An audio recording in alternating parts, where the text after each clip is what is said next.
तीन central problems होती हैं इकोनॉमी की, what to produce, how to produce and for whom to produce. ठीक है, तो जैसा कि मैंने अभी आपको बताया कि 12th क्लास में 2 पार्ट्स में आपकी इकोनॉमिक्स डिवाइड्स है, मैक्रो और माइक्रो। ठीक है, तो माइक्रो इकोनॉमिक्स में बेसिकली मैंने आपको ये बताया कि जो इसके चैप्टर्स है इसके एग्जांपल है, उसी से आप समझ जाओगे कि किसमें हम क्या पढ़ने वाले हैं। डिफरेंशिएट करने के लिए आपको कुछ अलग से थ्योरी पढ़ने की, अलग से कुछ एग्जांपल देने की नहीं है, कोई रिक्वायरमेंट है ही नहीं। आप चैप्टर्स का नेम पढ़ोगे आपको उससे डिफरेंशिएट हो जाएगा। जैसे कि मैं आपको समझाती हूँ, देखो माइक्रो इकोनॉमिक्स का फर्स्ट चैप्टर इंट्रोडक्शन है और मैक्रो का भी फर्स्ट चैप्टर इंट्रोडक्शन है। तो इसमें आप जो इंट्रो पढ़ने वाले हो, मतलब माइक्रो के जो फर्स्ट चैप्टर में आप जो इंट्रोडक्शन पढ़ोगे वो माइक्रो का ही इंट्रोडक्शन पढ़ोगे। मतलब बेसिकली इसमें क्या है, फर्स्ट टॉपिक है सिंपल इकोनॉमी, देन आप पढ़ोगे उसके बाद में कि कंज्यूमर सॉरी सेंट्रल में आपकी जो सेंट्रल प्रॉब्लम ऑफ इकोनॉमी क्या है वो सब पढ़ेंगे हम, कि सेंट्रल में जो गवर्नमेंट बैठी है, सेंट्रल में अगर आप प्लान कर रहे हो इकोनॉमी को तो आप किस तरीके से प्लान करोगे, सेंट्रल प्रॉब्लम बेसिकली क्या क्या आती है, प्रोडक्शन पॉसिबिलिटी कर्व क्या होता है, ये पढ़ेंगे। देन बस ये 3-4 टॉपिक पे आपका चैप्टर खत्म है। तो बेसिकली आप चैप्टर में पढ़ा कि आपने कि असिंपल इकोनॉमी क्या होती है, तो सिंपल इकोनॉमी मैंने आपको फर्स्ट चैप्टर में समझाया था कि व्हाट इज इकोनॉमिक्स। इकोनॉमिक्स क्या है, there is a limited resources and unlimited want. अब उस लिमिटेड रिसोर्सेज में आप उस अनलिमिटेड वांट्स को किस तरीके से कंप्लीट करोगे, यही माइक्रो इकोनॉमिक्स है। ठीक है, सॉरी यही इकोनॉमिक्स है। देन नेक्स्ट टॉपिक आपका उसमें ही आता है central problem of an economy. तो मेनली 3 सेंट्रल प्रॉब्लम्स होती हैं इकोनॉमी की, what to produce, how to produce and for whom to produce. ठीक है, what, whom and how।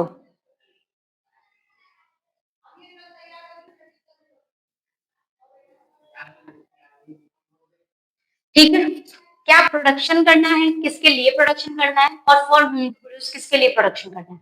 Then इसके बाद में आप पढ़ेंगे centrally planned economy. Central problem और सेंट्रली प्लान में बहुत से स्टूडेंट्स कंफ्यूज जाते हैं, कंफ्यूज होने की कोई रिक्वायरमेंट नहीं है।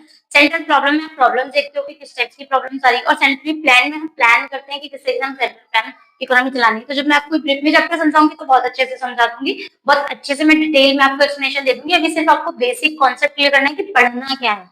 सबसे पहले हमें ये पता होना चाहिए कि पढ़ाई क्या करनी है, मैम पढ़ना क्या है। जब किसी चैप्टर को शुरू करो, किसी बुक को शुरू करो, किसी सब्जेक्ट को शुरू करो, तो हमें हमारे माइंड में क्लियर होना चाहिए कि हम इकोनॉमिक्स नहीं पढ़ेंगे। बहुत सारे स्टूडेंट्स होते हैं कॉमर्स लेते हैं, उन्हें लगता है कि कॉमर्स तो मैथ्स है।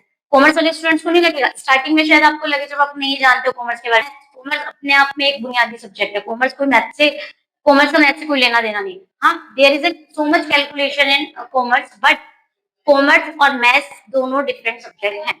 ठीक है, तो कॉमर्स मैथ्स नहीं है, ये हमें क्लियर रखना है।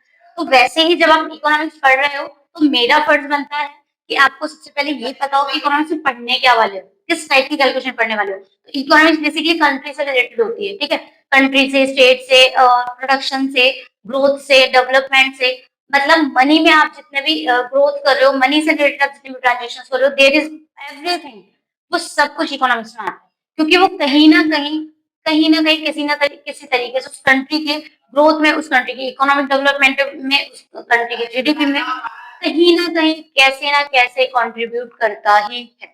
ठीक है, देन आप नेक्स्ट चैप्टर पढ़ोगे कंज्यूमर बिहेवियर। तो अब इसमें हम कंज्यूमर बिहेवियर में, जैसे कि नॉर्मली अगर मैं ह्यूमन बिहेवियर की बात करूँ तो आप क्या पढ़ते हो, वो खुश है, वो दुखी है, वो सैड है, वो उदास है, वो बहुत उत्साह पूर्वक है आज, मतलब बहुत ज्यादा एक्साइटेड है। ठीक है, वो किसी भी चीज को बहुत ज्यादा खुशी के साथ जाहिर कर रहा है, या बहुत ज्यादा दुखी है, या नॉर्मल बिहेव कर रहा है। तो ये तो हमारा नॉर्मल ह्यूमन बिहेवियर होगा। बट कंज्यूमर बिहेवियर में आप क्या देखेंगे, कंज्यूमर किसी भी प्रोडक्ट को लेके या फिर किसी पर्टिकुलर गुड्स और सर्विसेज को लेकर किस तरीके का बिहेव कर रहा है। मतलब मान लीजिए मैं कोई पेन यूज कर रही हूँ, ठीक है, तो इस पेन को लेकर मेरा क्या बिहेवियर है। अब बिहेवियर कैसे देखोगे कि मैं पहली बात तो मैं इस पेन को खरीद पा रही हूँ या नहीं, मेरी विलिंग पावर है कि नहीं, खरीद लिया, ठीक है। अब मैंने इसका यूज किया, जब मैं इसे यूज कर रही हूँ तो उपयोग करने के बाद मुझे जो संतुष्टि मिल रही है वो कैसी है, अच्छी है या बुरी है, मिल रही है तो किस लेवल तक मिल रही है। तो ये सब कंज्यूमर बिहेवियर का पार्ट है। ठीक है, इसमें हम बजट भी पढ़ेंगे, कंज्यूमर बिहेवियर, और इसी में हम डिमांड भी पढ़ेंगे। ठीक है, पहले डिमांड और कंज्यूमर बिहेवियर अलग अलग चैप्टर था। I am talking about RBSC syllabus. मैं आरबीएससी सिलेबस की बात कर रही हूँ, सीबीएसई सिलेबस की बात नहीं कर रही हूँ। सीबीएसई में अभी भी ये सारे चैप्टर्स अलग अलग पढ़े जाते हैं। शायद यहाँ पर 6 ही चैप्टर है आरबीएससी में, बट सीबीएसई में 12 चैप्टर्स है, 11 या 12 चैप्टर्स है। ठीक है, टॉपिक सिमिलर ही है, बट चैप्टर्स अलग अलग है, ठीक है। तो हम यहाँ पर क्या क्या चीजें पढ़ने वाले हैं, कंज्यूमर बिहेवियर में आप पढ़ेंगे consumer budget, consumer budget, utility और डिमांड। ये 3 मेन टॉपिक पढ़ने वाले हैं और इन्हीं के सब टॉपिक हम पढ़ेंगे, इन्हीं से रिलेट करते हुए टॉपिक हम पढ़ेंगे, ठीक है। नेक्स्ट पढ़ेंगे अपन प्रोडक्शन एंड कॉस्ट। अब प्रोडक्शन एंड कॉस्ट में आप बेसिकली क्या पढ़ेंगे, किसी किसी वस्तु को पहले तो प्रोडक्शन कैसे करना है, ठीक है। प्रोडक्शन में बहुत सारी कैटेगरीज होती है कि सही से प्रोडक्शन करोगे।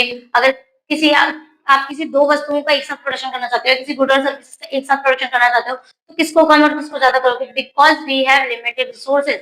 ध्यान रखना, इस कॉन्सेप्ट को हमेशा क्लियर रखना, कोई भी चैप्टर पढ़ो ध्यान रखना, लिमिटेड रिसोर्सेज है, बजट भी लिमिटेड है, प्रोडक्शन के लिए पैसा भी लिमिटेड है, कैपिटल भी लिमिटेड है, आपकी जरूरत है, रिक्वायरमेंट है, नीचे उन सबको कैसे कंप्लीट करोगे। आप करना चाहते हो 100 यूनिट का प्रोडक्शन, कैपिटल तो आपके पास इतनी है ही नहीं, अब उस कैपिटल को आप उस 100 यूनिट की प्रोडक्शन को किस तरीके से मैनेज करोगे, यही आप इस प्रोडक्शन वाले चैप्टर में पढ़ोगे।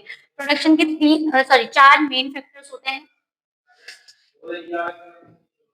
Land, labour, capital and entrepreneurship, ठीक है। लैंड को जमीन बोलते हैं, लैंड धरती, लेबर, लेबर के साथ में ही आपके मशीनरी भी आती है। लेबर, या तो आप किसी भी वस्तु का जब प्रोडक्शन कर रहे हो, किसी भी पर्टिकुलर गुड और सर्विस का जब आप प्रोडक्शन कर रहे हो, तो या तो आप लेबर यूज करोगे या मशीनरी यूज करोगे। फिर आपको चाहिए होती है कैपिटल, इन्वेस्टमेंट करना ही पड़ेगा वरना आप नहीं कर सकते। और एंटरप्रेन्योरशिप को हिंदी में बोला जाता है उद्यमिता। उद्यमिता का मतलब होता है रिस्क लेने की कैपेबिलिटी आपके अंदर होनी चाहिए, आप तभी कोई प्रोडक्शन हाउस स्टार्ट कर सकते हो, अदरवाइज आप कोई प्रोडक्शन हाउस नहीं चला सकते। इट मीन्स जब भी आप कोई प्रोडक्शन हाउस स्टार्ट करना चाहते हो, कोई भी प्रोडक्शन इंडस्ट्री स्टार्ट करना चाहते हो, कोई इंफ्रास्ट्रक्चर स्टार्ट करना चाहते हो, whatever you are starting business, firm, anything, partnership, कुछ भी जब आप करना चाहते हो तो आपके अंदर रिस्क लेने की कैपेबिलिटी होनी चाहिए। यही चीजें यहाँ पे बोल रहा है, जब भी आप प्रोडक्शन के लिए स्टार्ट करने वाले हो, प्रोडक्शन करने का सोच रहे हो या प्रोडक्शन शुरू करने वाले हो, तो सबसे पहले आपके अंदर एंटरप्रेन्योरशिप होनी चाहिए, रिस्क लेने की कैपेबिलिटी होनी चाहिए, ठीक है। कैपिटल होना चाहिए, land and machinery, sorry labour और मशीनरी दोनों में से कोई एक चीज होगी तभी आप कर पाओगे प्रोडक्शन। और लास्ट है लैंड, आपके पास एक पर्टिकुलर स्पेस होना चाहिए, प्लेस होना चाहिए जहां पर आप प्रोडक्शन करोगे, ठीक है। कोस्ट मैंने आपको बता दिया, कोस्ट का मैनेजमेंट आप किस तरीके से करोगे। अगर आप 2 वस्तुओं का एक साथ प्रोडक्शन करना चाहते हो तो एक को कम या एक को ज्यादा करोगे। मान लीजिए मैं आपको समझाती हूँ, आपके पास इतनी बड़ी लैंड है, ठीक है, आप इसमें गेहूं और चावल दोनों की खेती करना चाहते हो, व्हीट एंड राइस। अब आप सोच रहे हो कि मैम आधे में गेहूं और आधे में चावल की खेती कर ली जाए, यहाँ व्हीट की कर लो यहाँ राइस की कर लो, कर सकते हो, कोई दिक्कत नहीं। बट क्या आपको इस 50% व्हीट के लिए इस 50% राइस का, सॉरी इस 50% एग्रीकल्चर लैंड का क्या करना पड़ रहा है, सिंपली क्यों, क्योंकि अगर आप इसका नहीं करोगे, राइस का प्रोडक्शन नहीं करोगे, तो आप 100% किसका कर रहे हो, प्रोडक्शन व्हीट का कर पा रहे हो, 100% आप व्हीट का प्रोडक्शन कर पा रहे हो सिंपली। तो आपको किसी एक वस्तु के लिए, अगर आप 2 वस्तुओं का एक साथ प्रोडक्शन करना चाहते हो, 2 पर्टिकुलर कमोडिटी या 2 पर्टिकुलर गुड का एक साथ प्रोडक्शन करना चाहते हैं हम, तो आप किसी एक को सेक्रीफाइस आपको करना ही पड़ेगा, ठीक है। वरना आपके पास चॉइस है, आप चाहो तो पूरे पूरे ही आपकी लैंड में सिर्फ व्हीट का प्रोडक्शन करो 100%, यू चॉइस, ठीक है। ये हम चीजें पढ़ेंगे इस चैप्टर में। देन नेक्स्ट चैप्टर है आपका theory of the firm under perfect competition. Perfect competition क्या होता है, परफेक्ट कंपटीशन होता है जहां पर आपके पास जो प्रोडक्ट है वही प्रोडक्ट, सेम प्रोडक्ट बहुत सारे और लोगों के पास भी है। इसका सबसे बड़ी एग्जांपल है सब्जी मंडी या फल मंडी। बेसिकली क्या होता है, आप कभी भी जब सब्जी मंडी में जाएंगे तो वहां पर सेम वेजिटेबल की 50 से 60 से, मान लीजिए अगर छोटी मंडी है तो 10 से 20 दुकानें होंगी, बड़ी मंडी है तो 50 से 100 तक की दुकानें वहां पर होंगी, और सबके पास सेम वेजेस होंगी, टमाटर, प्याज, आलू, लहसन, सब कुछ होगा और सबकी प्राइसेस सेम होगी। तो परफेक्ट कंपटीशन में क्या, परफेक्ट कंपटीशन मार्केट में क्या होता है, अंडर परफेक्ट कंपटीशन मार्केट में वहां पर same same same same same चीजें, सेम गुड्स और सर्विसेज बाकी सभी के पास होती है, ठीक है, और वो सेम प्राइस में ही सेल करते हैं। आपको ये सब्जी मंडी में जाइए, अगर 20 रुपए किलो टमाटर अगर कोई एक पर्टिकुलर स्टॉल पे आपको मिल रही है तो बाकी सारी स्टॉल्स पर भी आपको 20 रुपीज पर केजी ही मिलेगी, अलग अलग प्राइसेस नहीं होगा, हो ही नहीं सकता, because they are under perfect competition. वो अंडर परफेक्ट कॉम्पिटिशन के तहत आता है। मोनोपोली, ओलिगोपोली, परफेक्ट कॉम्पिटिशन, ये सब अलग अलग टाइप्स के मार्केट है। तो हम यहाँ पर पढ़ेंगे कि अंडर परफेक्ट कॉम्पिटिशन में फर्म किस तरीके से काम करती है। ठीक है, नेक्स्ट आता है मार्केट इक्विलिब्रियम। मार्केट इक्विलिब्रियम का मतलब है कि जो संतुलन है मार्केट में वो कैसे बनाए रखना है। देखिए कई बार क्या होता है, किसी भी पर्टिकुलर वस्तु की डिमांड बहुत हाई होती है, तो डिमांड जब बहुत ज्यादा हाई होगी तो उसको कम करने के लिए या तो उसको उसको बैलेंस करने के लिए क्या करना पड़ेगा, आपको सप्लाई भी बराबर करनी पड़ेगी। अगर और डिमांड हाई है सप्लाई कम है तो मार्केट इक्विलिब्रियम नहीं है, संतुलन नहीं है, क्योंकि डिमांड तो बहुत ज्यादा है पर्टिकुलरली और उसकी सप्लाई बहुत कम है। जैसे मान लीजिए समर आ रहे, गर्मियां है, गर्मियों में आइसक्रीम ठंडी चीजों की रिक्वायरमेंट ज्यादा होगी, बट अगर किसी भी पर्टिकुलर एरिया में ठंडी चीजों की रिक्वायरमेंट ज्यादा है, डिमांड ज्यादा है, बट उसकी सप्लाई कम हो रही है, तो मार्केट इक्विलिब्रियम नहीं है, बैलेंस नहीं है।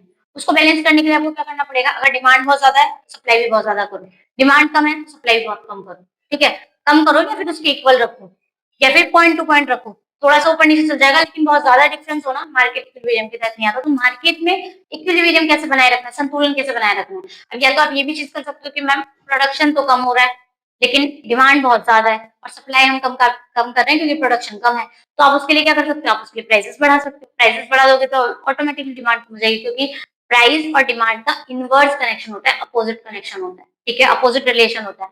डिमांड बढ़ेगी, कब बढ़ेगी डिमांड, डिमांड तब बढ़ेगी जब प्राइसेस कम होगी, प्राइसेस ज्यादा होगी तो ऑटोमेटिकली डिमांड कम हो जाएगी, सिंपली। ठीक है, तो ये तो हमने बात करी माइक्रो इकोनॉमिक्स की। माइक्रो इकोनॉमिक्स में बेसिकली हम क्या पढ़ने वाले हैं, समराइज करके मैंने आपको बताया है।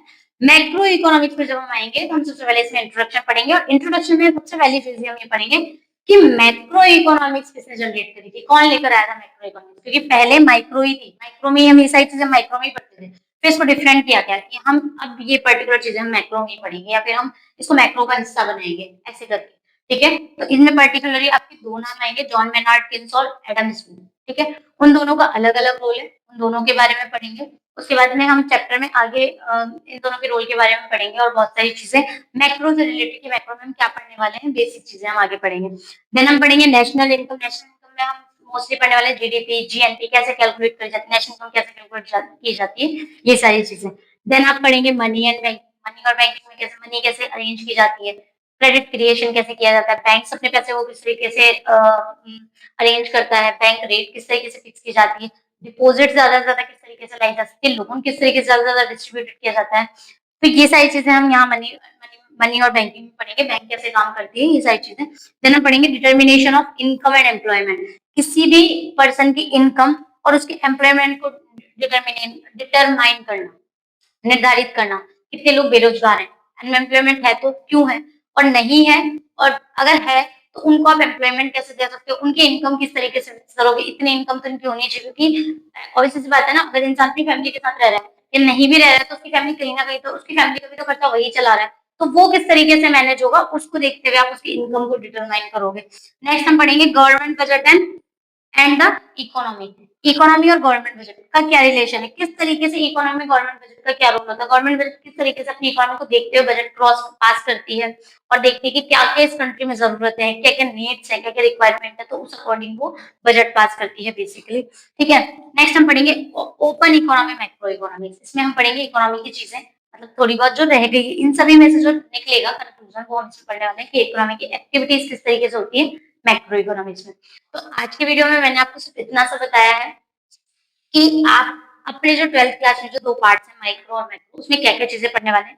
वैसे तो ये आप लोगों को लग रहा होगा कि मैम किसी भी काम का नहीं, बट ये बहुत काम का है। काम का क्यों है वो मैं आपको बताती हूँ कि आपके माइंड में पहले ये क्लियर होना चाहिए कि आप किस चैप्टर में क्या पढ़ रहे हो, कौन सी बुक का क्या रिलेशन है, किस बुक में क्या क्या चीजें पढ़ने वाले हो। जब हमें ये चीजें पता होती है तो हमें उस चीज को अंडरस्टैंड करने में ज्यादा आसानी होती है, बजाय इसके कि आपको मैंने कोई एक चैप्टर खोला कि चलिए ठीक है माइक्रो इकोनॉमिक्स का फर्स्ट चैप्टर पढ़ते हैं इंट्रोडक्शन, तो इंट्रोडक्शन में ये चीजें हैं, तो आपको पता ही नहीं कि हम पढ़ने क्या वाले हैं। जब मैंने पढ़ाना शुरू किया तब आप धीरे धीरे समझ रहे हो और धीरे धीरे आप वहां तक जा रहे हो, लेकिन अब आपको ये चीजें पता है कि हम पढ़ने क्या वाले हैं। जब आपको ये चीजें पता होगी कि हम पढ़ने क्या वाले हैं तो आपके लिए वो चीजें इजी एंड कन्वीनियंट हो जाएगी और थोड़ा सा मजा भी आएगा पढ़ने में और क्लास भी इंटरेस्टिंग लगेगी क्योंकि आपको पता होगा कि हम पढ़ने क्या वाले हैं।